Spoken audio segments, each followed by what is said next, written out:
Alors Michel, tu es prête? Voilà, on va pouvoir recommencer. Donc bonjour à vous tous, aussi bien ici dans la salle, dans les salles que sur Internet, vous qui nous suivez en live streaming. Alors justement, c'est peut-être l'occasion de redire qu'on peut nous suivre sur le site du Forum européen de bioéthique, sur notre chaîne YouTube.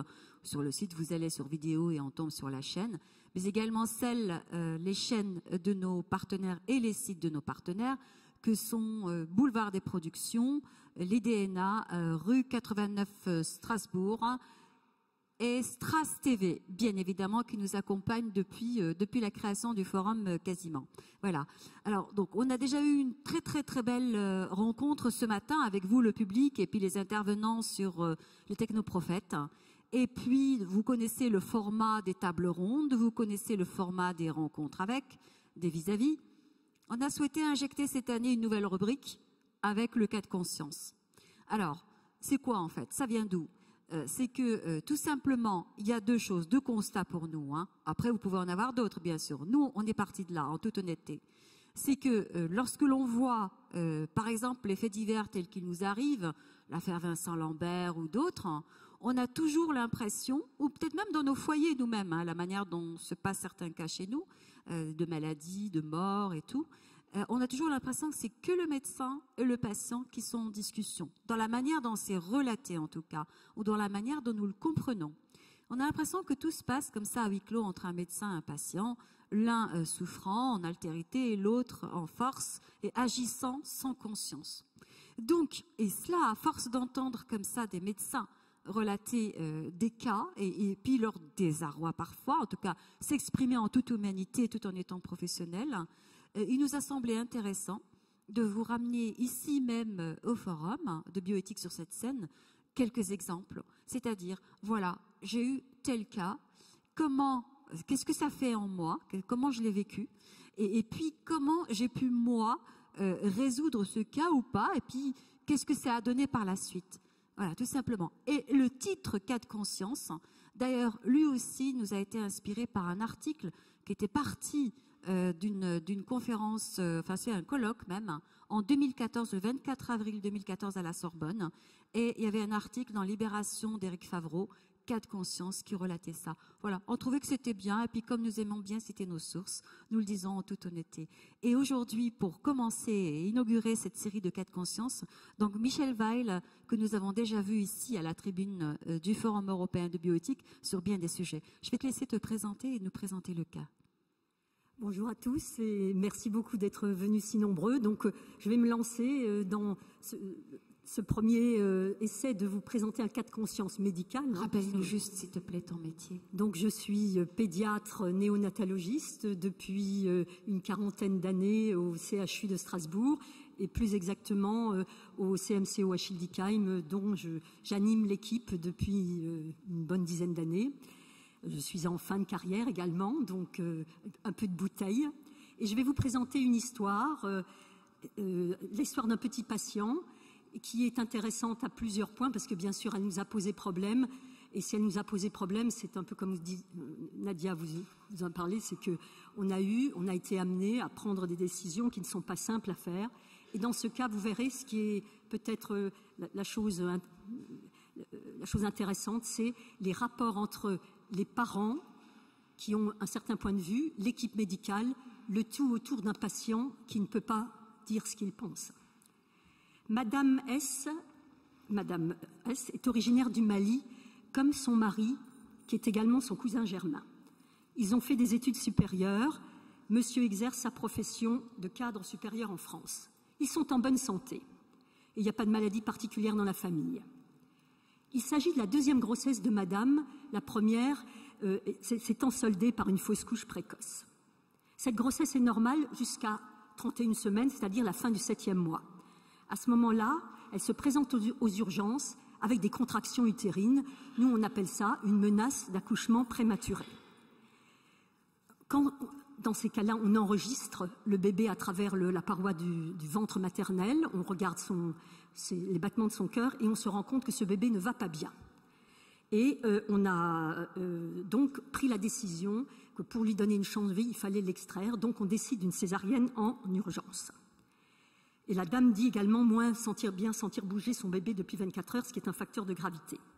Devant ce tableau inquiétant, on décide de faire naître l'enfant. L'enfant, Alassane, est prématuré de 2 mois et il présente, comme on s'y attendait, ce qu'on appelle une détresse respiratoire immédiate, c'est-à-dire qu'il a du mal à respirer, mais ça ne nous étonne pas, c'est un prématuré.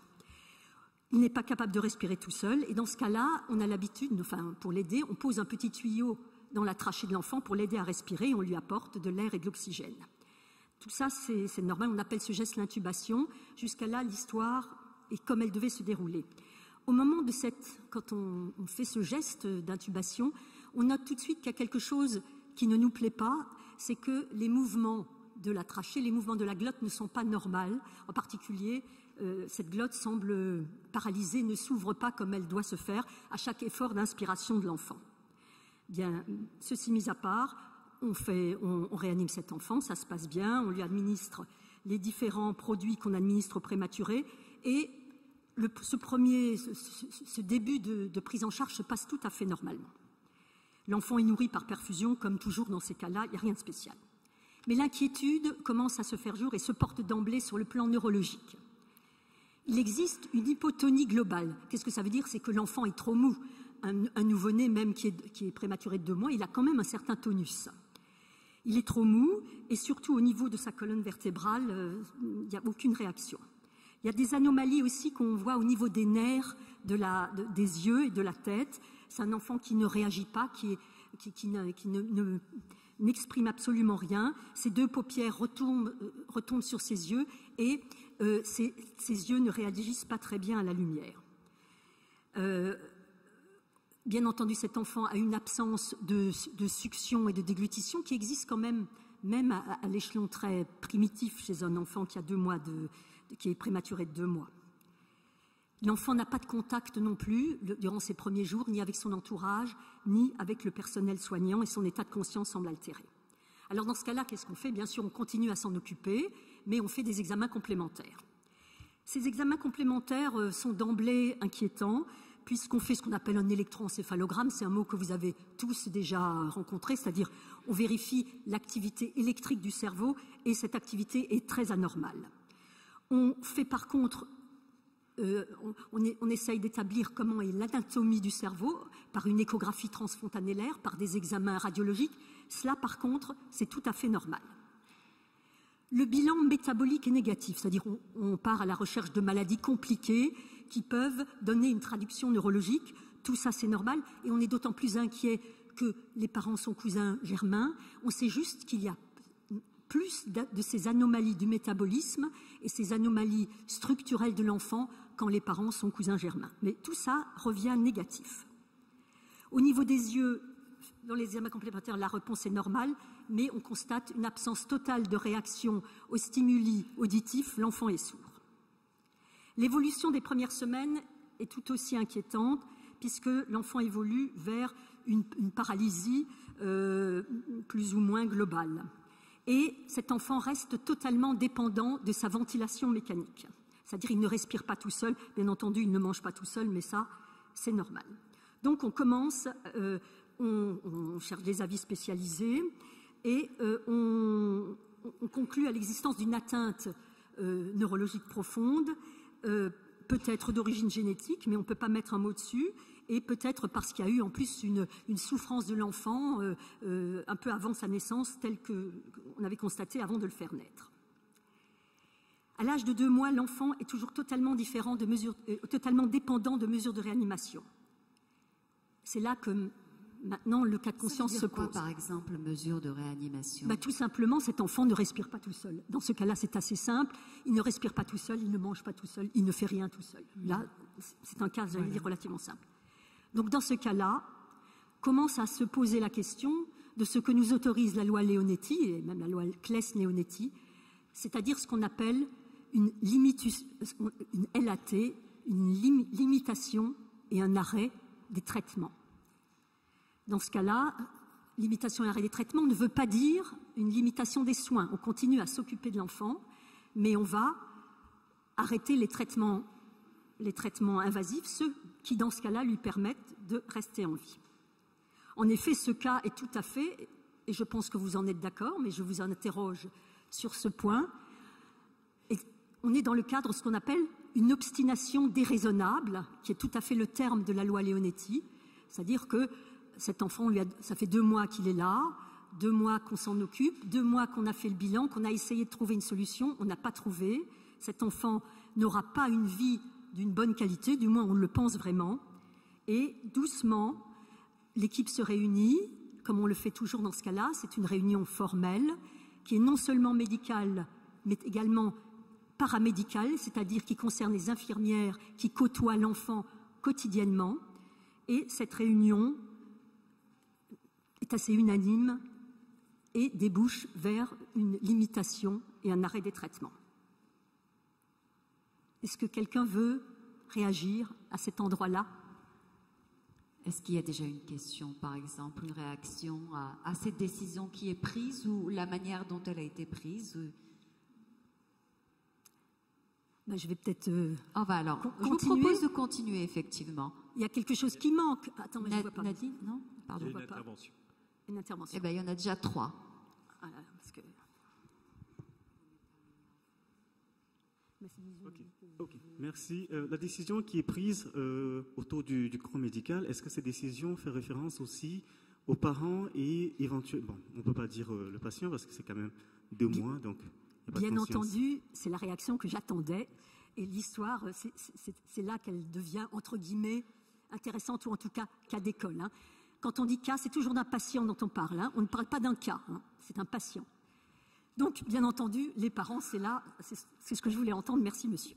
Mais les parents, et surtout le père, s'opposent à cette décision.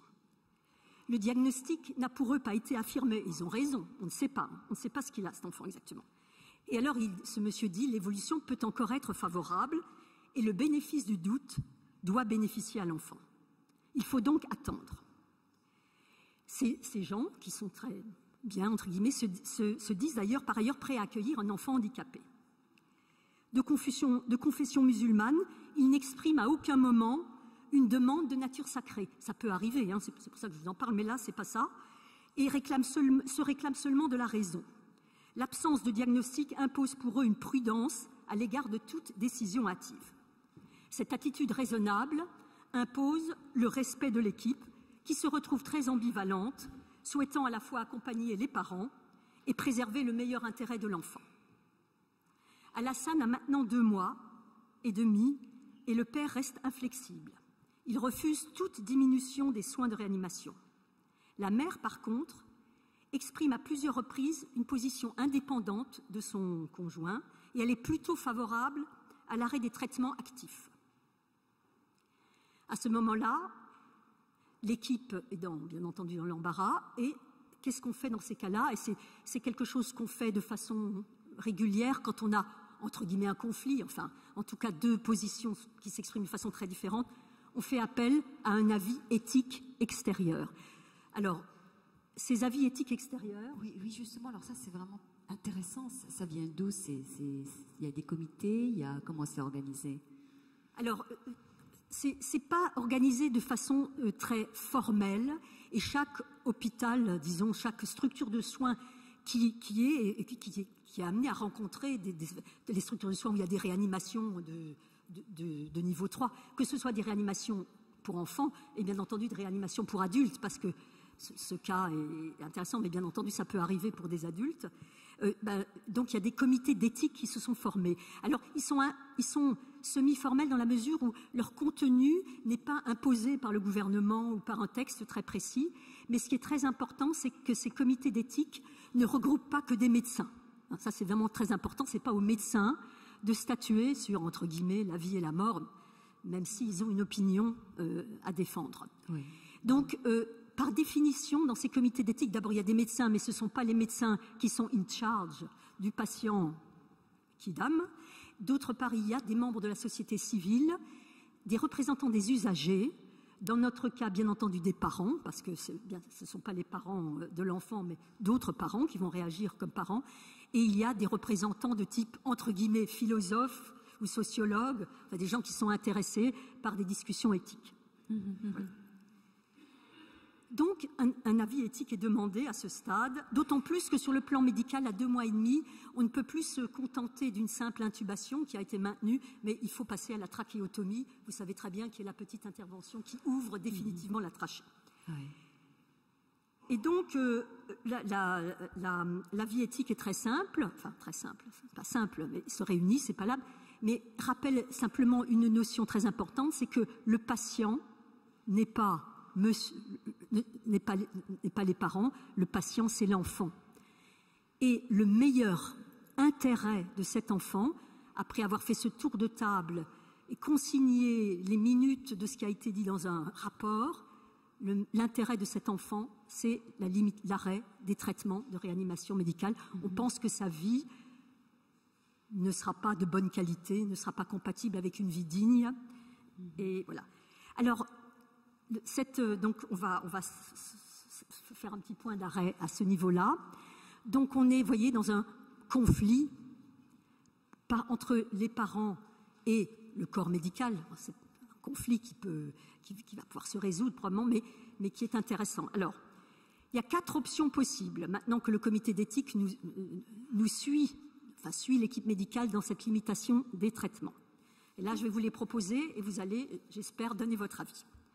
La première option, c'est affirmer l'attitude de l'équipe et arrêter la ventilation mécanique, après en avoir bien entendu averti les parents, mais le faire, nous. Deuxième possibilité, ne rien dire aux parents. Pourquoi ne rien dire aux parents?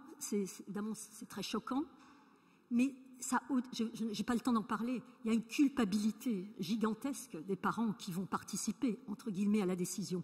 Et dans un certain nombre de couples parentaux, le fait de prendre sur nos épaules médicales la décision peut être un véritable soulagement. C'est pour ça.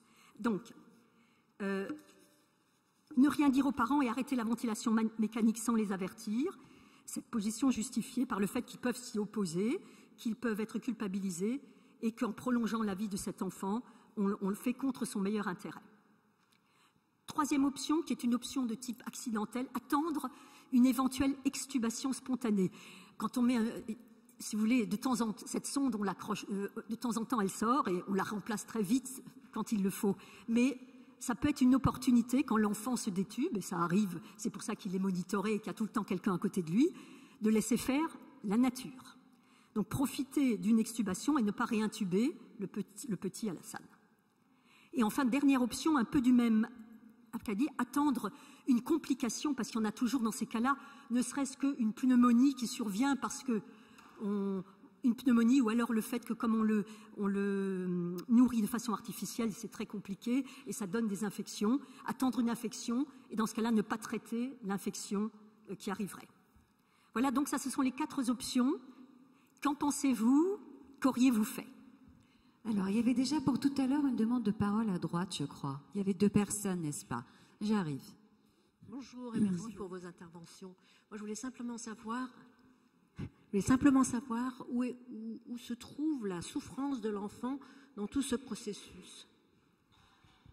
Alors, on attend les autres questions.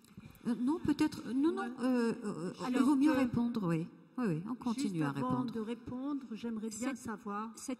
Oui.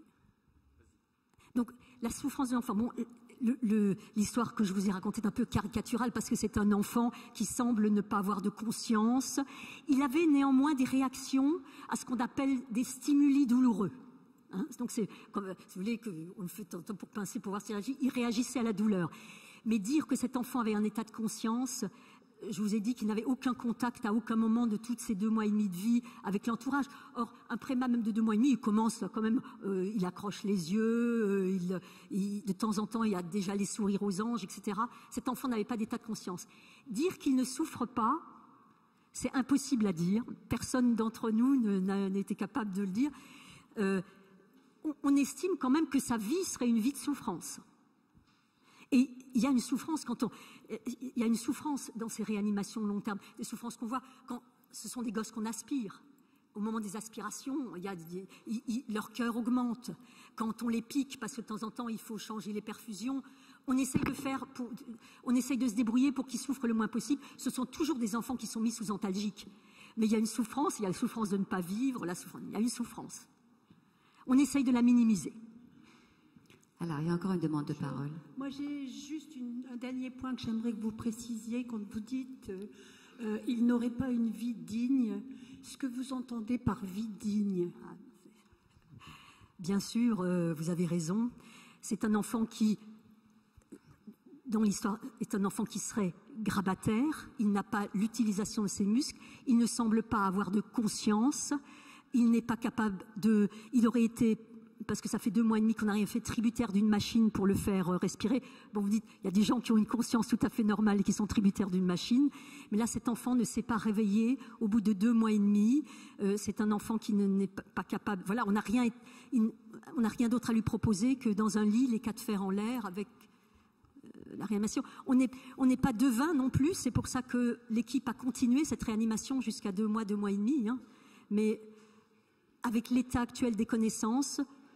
Cette vie semble quand même une vie difficile. Oui, madame. Bonjour, merci pour cet exemple.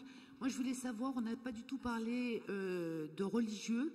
Est-ce que dans les comités d'éthique, il y a des représentants des religions ou c'est un fait exprès, le religieux est mis de côté pour une prise de décision comme celle-ci? Alors, merci pour cette question. Donc, je vous ai, pour simplifier, enfin, cette histoire que je vous ai racontée, ce sont des parents qui sont musulmans, mais vous avez entendu qu'ils mettent la raison devant leurs problèmes religieux. Par contre, nous avons... Il n'y a pas normalement de religieux, je crois, dans les comités d'éthique, puisque nous sommes une république laïque. Par contre, nous avons eu véritablement des aides. Quand il y a un cas où les parents sont religieux, dans toutes les religions monothéistes, nous avons eu des aides véritables d'imams, dans des cas où la décision était difficile à prendre, d'imams qui ont été capables d'accompagner les parents dans un sens ou dans l'autre, et on n'hésite pas à faire appel à eux, plus véritablement dans le comité d'éthique pur sucre, puisqu'on est un État laïque, mais ensuite dans des aides décisionnelles, parce qu'une fois que le comité d'éthique statue, la décision est bien entendu partagée avec les parents et rediscutée avec l'équipe avant d'être appliquée. Et c'est dans ce processus-là que les religieux, tous les gens qui peuvent aider les parents sont les bienvenus, bien entendu. Monsieur. Merci. Dans ces avis, donc les 4 points présentés par le comité d'éthique, je cherche bien où se situent à la fois les principes de bienfaisance et de non-malfaisance. Je regarde bien les points, mais je ne trouve pas vraiment où on peut situer le principe de bienfaisance et celui de non-malfaisance. Vous pouvez nous expliquer un peu mieux où se situe à partir de ces 4 points-là? Vous avez raison, c'est le fondement de l'éthique et de la bioéthique. Alors, c'est en ça que c'est difficile, où se trouve la bienfaisance, où se trouve la malfaisance. Est-ce qu'en réanimant cet enfant, puisqu'en fait il ne vit que par nous, je fais un raccourci, mais vous êtes d'accord avec moi, il aurait été mort à la naissance ou dans les quelques jours qui auraient suivi la naissance, est-ce qu'on n'a pas été malfaisant en lui faisant vivre ce calvaire de 2 mois, avec la souffrance qu'on n'est peut-être pas capable de quantifier et qu'on essaye d'améliorer, mais qu'on ne maîtrise pas. Donc, est-ce qu'on a été bienfaisant? Est-ce qu'on a été malfaisant?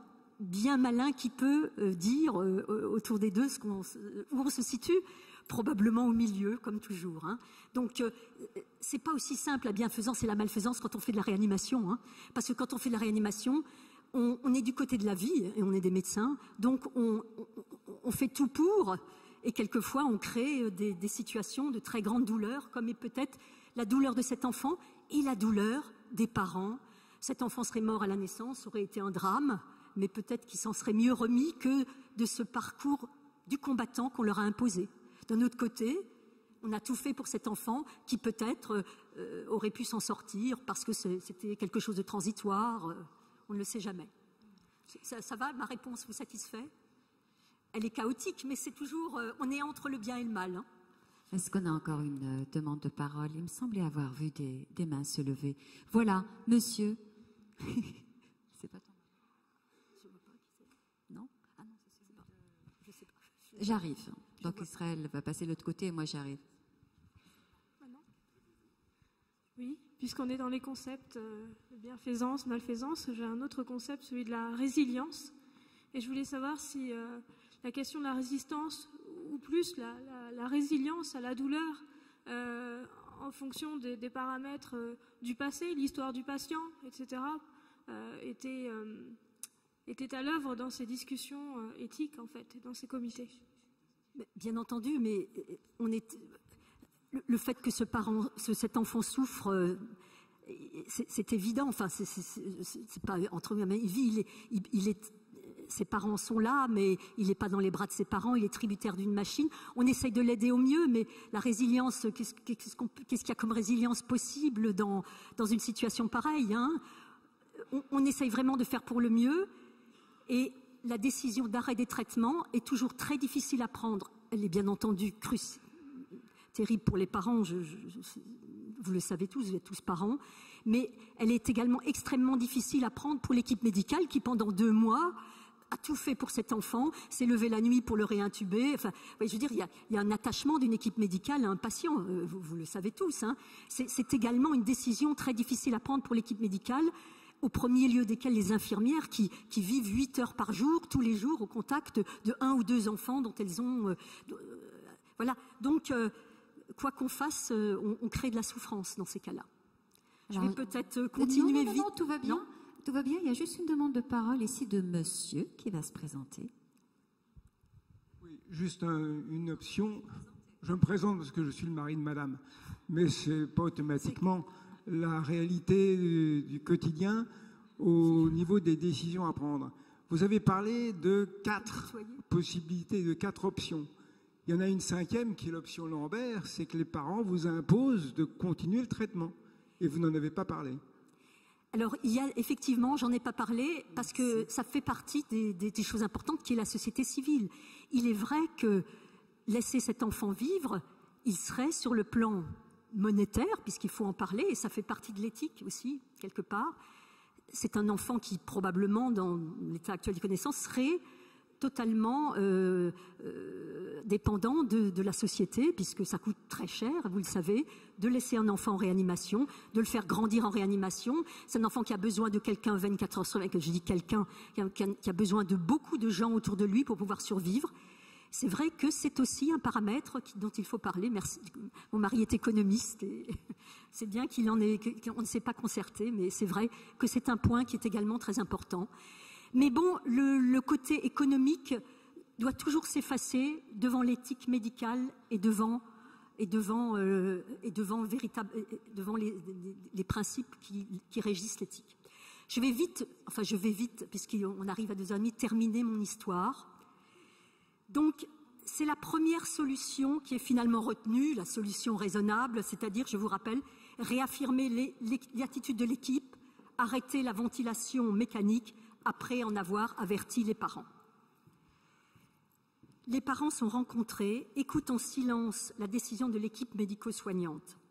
À la fin, le père dit « Je ne suis pas d'accord, mais je ne m'y opposerai pas ». Les parents disent qu'ils ne souhaitent pas être là lorsque l'enfant sera extubé. Là encore, qu'auriez-vous fait ? Je vais vous le dire tout de suite. Ce qu'on fait dans ce cas-là, c'est qu'on attend encore un peu. C'est très important de poser les choses. Là, on a dit ce qu'on allait faire. On attend quand même une réaction des parents. Vous voyez, la première réaction des parents, c'est faites ce que vous avez dit quand même, parce qu'ils se sont rendus compte, mais se retirant du jeu, on ne sera pas là. Mais en fait, la semaine supplémentaire qui a été laissée aux parents, après une période de silence où on n'a pas entendu parler d'eux, et ça c'est habituel, ils ont repris contact avec l'équipe et ils ont demandé à être présents au moment de l'arrêt de la ventilation mécanique. Alors c'est très important ça, parce qu'on le sait, nous, c'est que tout ce qui est passé sous silence, tout ce qui se fait sans la présence des parents ou des ayants droit ou des affectivement intéressés par un malade, quel qu'il soit, c'est toujours quelque chose dont on a beaucoup, beaucoup plus de mal à se remettre parce qu'il y aura un après dans cette histoire. Et quand on est acteur, quand on peut accompagner un enfant vers son décès, dans ce cas-là, on a fait ce qu'on appelle, c'est humain, et le plus souvent, on s'en remet après une certaine période mieux. Donc, les parents étaient présents, ils ont pris Alassane dans leurs bras et cet Alassane est décédé au milieu de sa famille. Il avait 3 mois. Voilà, alors, est-ce que vous avez des commentaires sur la fin de cette histoire ou est-ce que vous avez un témoignage ou une question, un éclairage? Oui, madame. Et encore madame. Moi, cette histoire me rappelle étrangement l'histoire que moi j'ai vécue avec mon propre père, qui effectivement sur la fin de sa vie a été intubé. Il est resté intubé comme ça pendant 2 ans et on s'est retrouvés, mon frère et mes sœurs, pas du tout d'accord sur la marche à suivre. On l'a laissé comme ça. Il est mort 2 ans après, pour moi dans des souffrances inadmissibles. Et moi, la question que je me pose, c'est comment peut-on demander à des enfants ou à des parents de prendre une décision de la sorte? Est-ce que ça ne revient pas à l'équipe médicale de prendre cette décision? Parce que, voilà, moi, je ne pouvais pas savoir s'il souffrait. Dans ma vision des choses, il souffrait. On était obligé de l'aspirer 6 fois par jour. Pour mes frères et sœurs, ça n'était pas du tout une souffrance. Il était là et c'était bien qu'il soit là. Donc voilà, ma question c'était, est-ce que du coup, est-ce que ce n'est pas au corps médical à prendre cette décision et puis à la famille d'accompagner? Peut-être aussi l'avis d'Israël Nizan là-dessus, puisque ça tourne autour de... C'est bien parce que nous considérons que non, que nous mettons ces 4 consciences tous les jours pour vous montrer à quel point le corps médical est dans l'hésitation et dans la volonté du partage de ces décisions. Car si les médecins décidaient tout seuls, eh bien on pourrait le leur reprocher à juste titre. Et il n'est pas question pour les médecins de prendre ces décisions tout seuls. Mais bien sûr, partager, c'est douloureux. Et donc, nous avons décidé aujourd'hui de partager des dossiers. Mais les médecins qui vont défiler tous les jours vont vous montrer leur souffrance au quotidien dans ce genre de dossier. Là, vous en vivez un.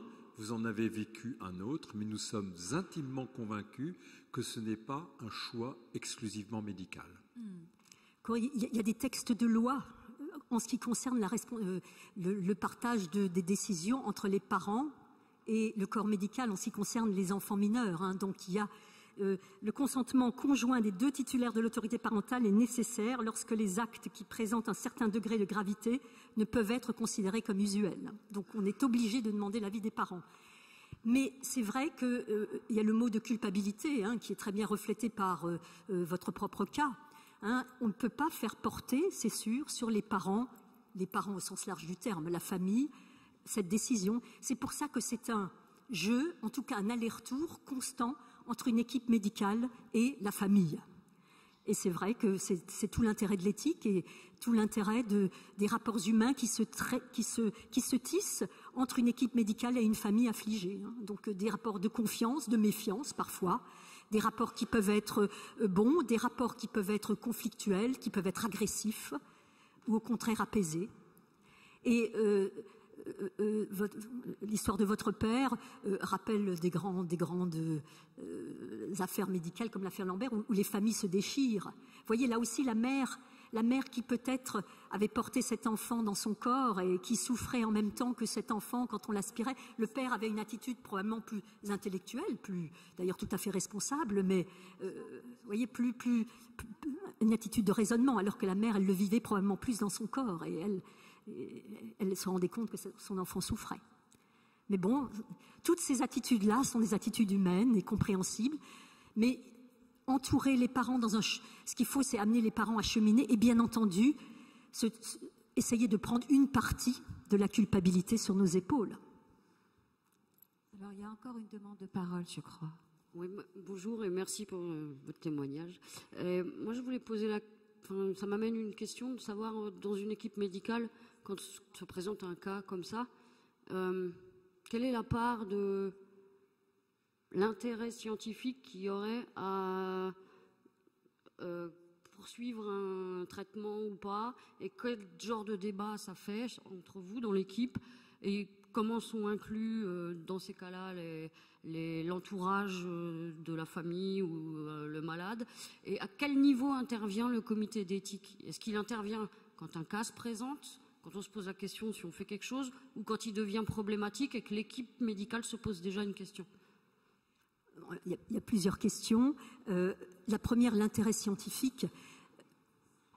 Bon, dans cette histoire, il n'y en a aucun, hein, un intérêt scientifique à garder un enfant en vie. À mon avis, peut-être dans certains protocoles très particuliers, mais c'est pas du tout, ça doit être rarissime. Ça doit être rarissime. Peut-être que ça existe en réa. On demande bien entendu l'accord des ayants droit. J'imagine quand il y a des protocoles de type scientifique et que le patient n'est plus capable de dire, c'est les ayants droit qui vont prendre la parole dans les protocoles scientifiques. Il y a toujours des signatures dans ce cas-là. C'est toujours avec l'accord de la famille. Bon, c'est pas du tout le cas en néonatologie dans 100% des cas. Hein, alors que là, la deuxième question, c'était le comité d'éthique. Alors là, c'est pas formel. Hein, là aussi, on fait appel au comité d'éthique. En général, quand il y a effectivement quand le service et les parents sont d'accord, il y a toujours un comité d'éthique interne, hein, puisqu'il y a toujours une vraie. Il doit y avoir une réunion organisée. Si je veux dire, toi, ça se fait pas le matin autour d'un café. C'est on prend rendez-vous 48 heures plus tard à 5 heures du soir ça se fait de façon formelle. Hein, une décision d'arrêt de traitement. Donc c'est un mini comité d'éthique, hein. Mais c'est vrai que on ne va pas demander un avis extérieur quand tout le monde est d'accord. Hein. Voilà. Mais tout ça c'est pas très, c'est un peu les gens se débrouillent comme ils peuvent. Il y a des comités d'éthique enfants qui sont très très connus, qui sont des comités d'éthique de référence, hein, l'hôpital Cochin, etc. Voilà, donc ça se fait. On fait appel à eux quand ça se passe pas trop bien. Bah, en tout cas, ça démontre qu'on n'est pas dans une réflexion, une décision mécanique. On n'est pas, vous n'êtes pas des plombiers, j'ai envie de dire. Voilà, on est quand même affaire à l'humain et le médecin lui aussi est humain. C'est vraiment pas ça. Moi, je me dis, j'aimerais pas être à votre place en tout cas. Est-ce que, voilà, on peut quand même applaudir Michel qui inaugure cette rencontre. N'oubliez pas.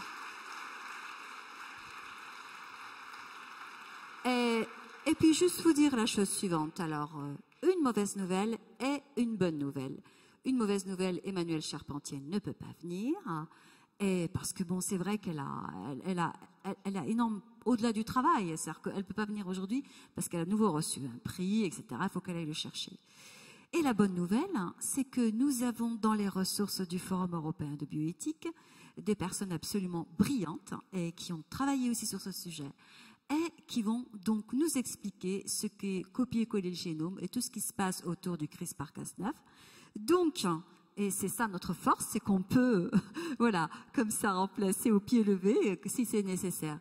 Nous avons à la fois Israël Nizan, donc le président du Forum européen de bioéthique, Jean-Louis Mandel, éminent généticien, et passe président du Forum de bioéthique, Éric Marouin.